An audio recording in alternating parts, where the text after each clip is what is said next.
Welcome everyone to another episode of the HR Tech Lions podcast. Today we have a very special guest and even more special topic that I'm sure you'll find interesting. But first of all, Shahab, would you like to introduce yourself? Yeah, hi everyone. My name is Shahab. I am a co-founder and CTO of iVCV, which is an ethical AI for HR tech, helping the HR agents in order to recruit and hire the most rightful candidate to one particular job position. I have a little bit of more hats. I am also a director of AI in PricewaterhouseCoopers in Finland.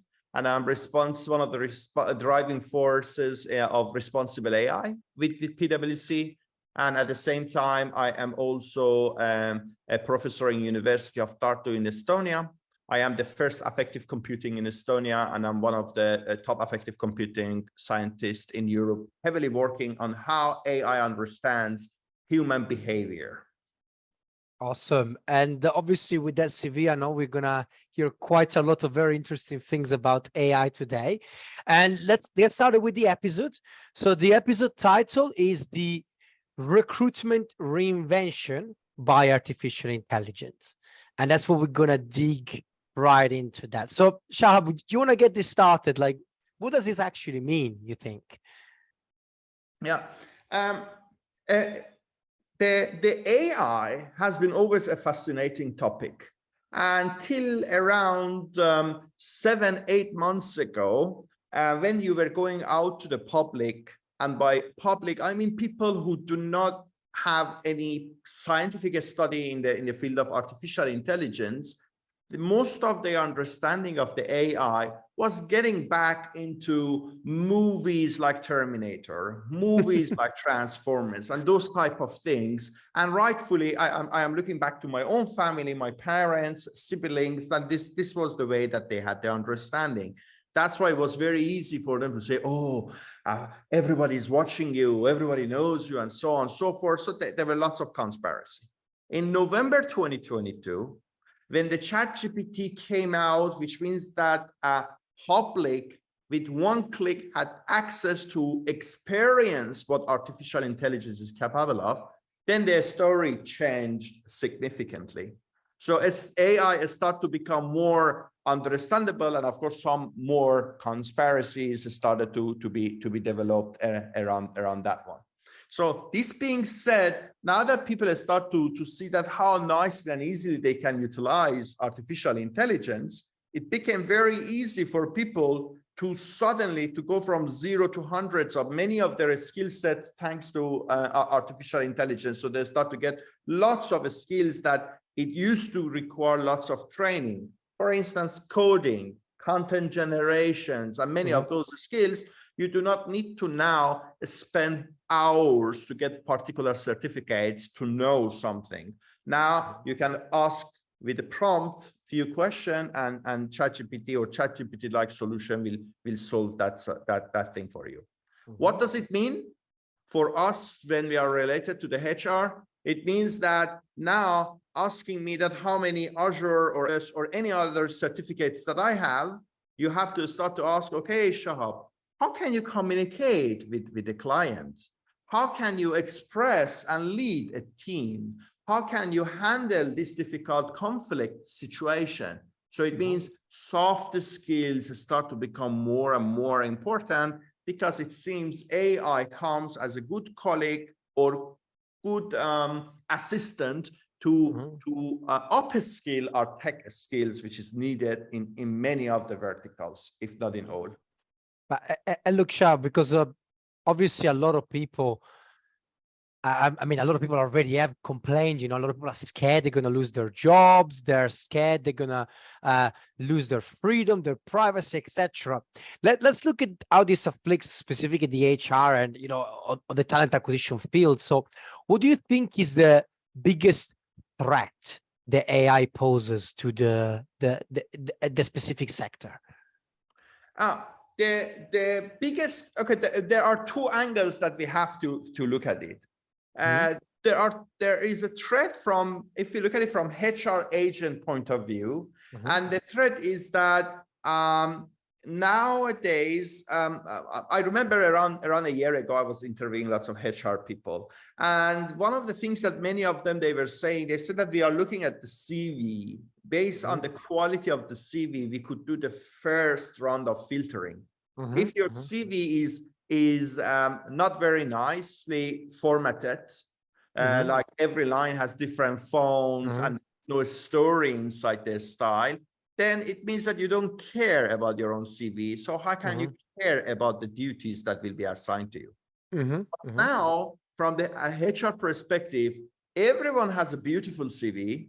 Not only that one, it doesn't matter what is the depth of knowledge you have, ChatGPT can nicely exaggerate all the little skills that you have. So it sounds and look that you are a guru of that particular vertical. So the threat is, it's very difficult for HR agents to understand that who are the people that need to be shortlisted. So they need to spend more time, theoretically speaking, on every candidate on the very lower level with a huge list in order to be able to make any particular choices. Now, if you look at it from the candidate, yes. Sorry, Shahab, I have a question on this, but so what is there now let's say discrimination is this person intelligent enough to decide to use ChatGPT to write the CV for them? Because now who doesn't use it, automatically they're going to be like, this person is that lazy that they won't even use ChatGPT for their CV. Is that the new people like this? Yeah, I think actually this can be a very good point, because once I wrote in the LinkedIn that and it was not my sentence, it was somebody else, and I reposting it, that AI will not take your job, but the person who is using AI will take your job. So actually it's a good indication if you are using artificial intelligence to make your CV look nicer, the content to become nicer. I mean, it's not a bad thing. There is a technology there and you use it. It means that you know how to use the technology. This is amazing. However, now you don't need to have a PhD in one particular vertical to use that technology. Anyone can use it.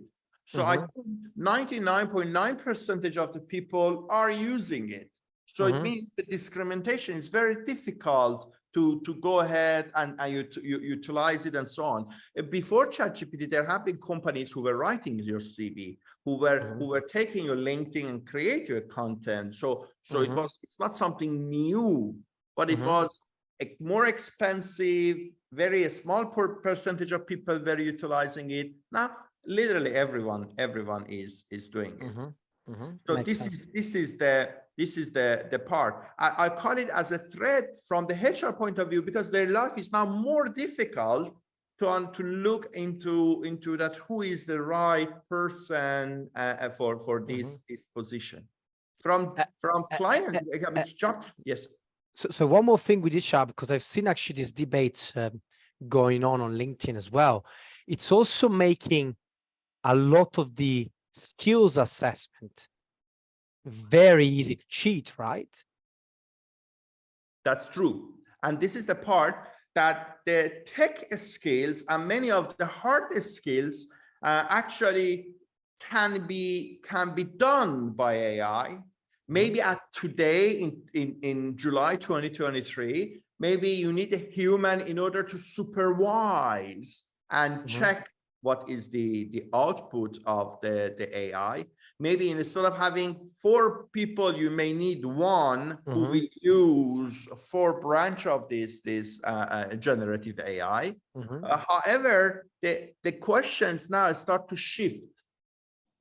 Is it the harder skills which is very important, or is it the softer skills? And now it's started to become like, okay, soft skills start to become a stronger and important point.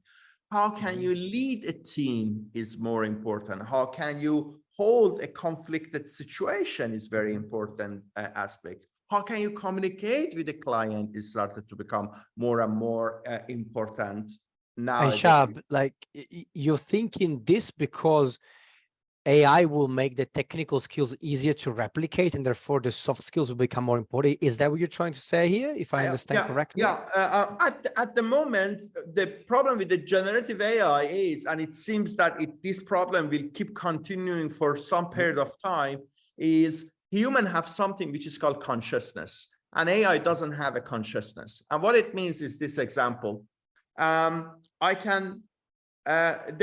was a very famous meme, a piano at the back of a taxi, and person was playing it. So people were laughing at it, and they gave it to GPT-4. And what GPT-4 did was said that this is a very funny meme because there is a piano at the back of a taxi, which a piano usually is not at the back of a taxi, and the passenger is playing it. So a human laugh at this meme, and AI does not laugh at this meme, but interpret it. So this is called consciousness. So that's why this is something that humans have, but the hardest skills in a very fast and efficient time, AI can do it, can replicate it, or at least at the very basic level. You don't need to have the step 0. You can start from step 3 maybe, because many of the basic parts have been done by AI. So you need to have human touch in order to finalize it, to personalize it, to do some final touch on top of it. Understood. And this is where so this is the biggest threat, right? And what is the biggest advantage, you think, that so the biggest advantage is, of course, the efficiency that AI introduces. So let's say that I am coming from corporate background, and in the corporate we are creating, let's say, a PowerPoint presentation for a client. And usually what happens, there are a couple of intern or trainee or an associate, like early stage consultants, who are putting together their slides, the historical use cases. So create the framework so that the senior people will just take the framework, and very specific to the problem of the client, they are putting the slides, the knowledge, and so on and so forth. Now, instead of having these 3 or 4 of these junior people to put it, you literally don't need any of them. By having a prompt that can be generated for you in a very short period of time, and very cost efficient, of course. And then the senior will take it from there in order to fill it. So this is the huge advantage that it is introducing to any workforce or work ecosystem. And when it comes to matter of the recruitment, what it means, and what is the advantage that it is introducing, is that it is highlighting maybe the HR agent need to focus more into the softer skills that before they were not doing it, because softer skills help to hire the right person, which we having better well-being in an environment, will be a better match, and so on. So they have now the opportunity to spend more time in those angles rather than spending lots of time on the harder skills of or tech skills of the people. Makes sense. And how do you think that specifically the AI can also then help with the soft skills? Because I'm assuming there's going to be a point that AI will also be able to help, not just with the hard skills, but also with the soft skills. Where do you see the evolution of this? Actually, so I am co-founder of iVCV, and one thing that we are doing, one of the features that we have, is we are letting people to use our solution for free. So you will come and you will give your speech, your pitch, your talk, your interview to the AI, and AI does the impression analysis and provide you, and even you say that what type of job you want to apply. So it does your analysis, and it tell you that, hey, Shahab, you are leaving these sorts of impression. For this job, these are the typical type of impression which is needed. So you can understand how you have to improve. The thing with the first impression is, you cannot read it once and memorize it. You have to practice in order to improve it. Because one more wink, one more smile can totally create different impressions. So you have to practice to find out what is the total way that you are communicating to lead to one particular sets of impressions that you are targeting. Understood. Understood. So basically, it can essentially help you to retrain the way in which you come across, the way in which you're communicating, even. Absolutely. Not only that one, it can help you to handle the stress better, to manage your anger better. Because one thing is that you can go in front of the mirror and you can talk to yourself and learn, but you don't have any feedback. You look at yourself, you think this impression is very good. We have heard that lack of communication causing lots of issue. I tell you one thing and I go home because I think I made a nice joke and I don't realize I actually hurt you. Why? Because I never learned that what type of impression I'm leaving behind. I think I am leaving that impression. And I can even give you one example. George Clooney is very famous with his charismatic smile, right? Look at his picture without looking at yourself in the selfie or on the mirror and so on. Try to mimic that smile. And the moment that you think you got that smile, ask somebody to take your photo. And you will be surprised how off you are from that, because you think you created that impression, but the reality is that you are not. Can you get to that point? Absolutely. You have to be trained. Either you will hire me physically to watch you, which is very expensive per minute, per hour, to give you feedback, or AI almost for free will do it for you. Interesting. Well, okay, look, so we already touched the subject in quite a few different ways. So I kind of want to hear now from yourself, right? So you build in an HR tech, you already built an HR tech. So the question I usually like to ask at this point is, what have been the 3 biggest struggles of building the HR tech from zero? Yeah. This tech that we built came out as a spin out of 15 years of research at the time. So it was heavily research backed. And by research, I'm talking about from machine learning and AI perspective and experimental psychology perspective. So it was a combination of those two.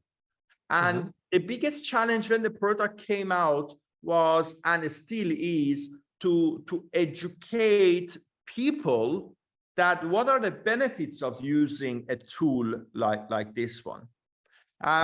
So we have seen that we are living in an era that it's called the TikTok generation people, YouTube generation people are on age of early 20s, which means that they are the young workforces. But one thing, we did a big questionnaire and we find out actually lots of people like to watch the videos, but they don't want to make the videos. So in other words, they would like to see you and your impression and so on, but they don't want to record themselves. So the AI will provide their impressions and so what is the first impression and so on and so forth. So this is one struggle. Then there is another struggle with the HR people, which it is kind of started to be sorted out by workshops that we are doing and so on. Initially, when a HR agent hear that there is this AI tool, which is telling that what is the impression of this person, if he or she is a good candidate for this position, or for what type of position he or she is good, they got very scared. They think that this AI comes and say that, hey, HR agent, goodbye, we don't need you anymore. They miss one important point. Our tool is assistive, which means that it looks at you, it looks at your interview, it asks you even question, it analyzes all of it, and then it gives a very detailed analysis to HR to decide if you go to the shortlisted list or not. In other words, our solution, and thanks to the GDPR, will never do any ranking or will never decide if somebody should be hired or not. So actually, HR agents are very important part of the equation in my solution because it's only assistive.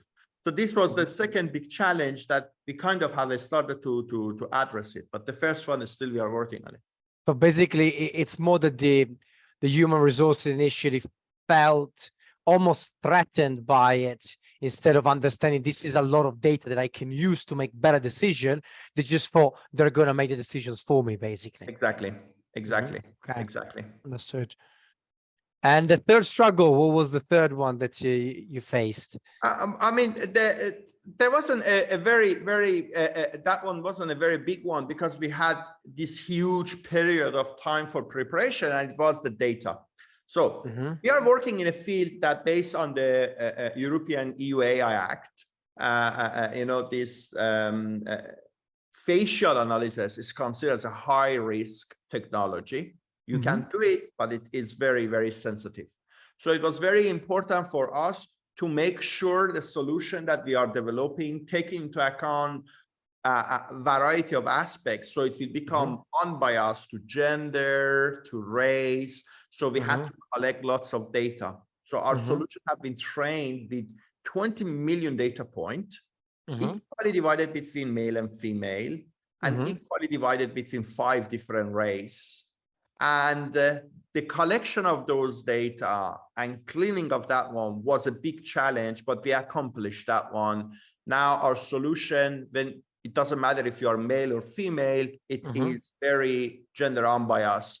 And also we have done lots of tests by converting a male voice to the female, female voice to the male voice, and seeing that the analyses are kept being untouched, because we are already eliminating all of those factors which are triggered by gender or race.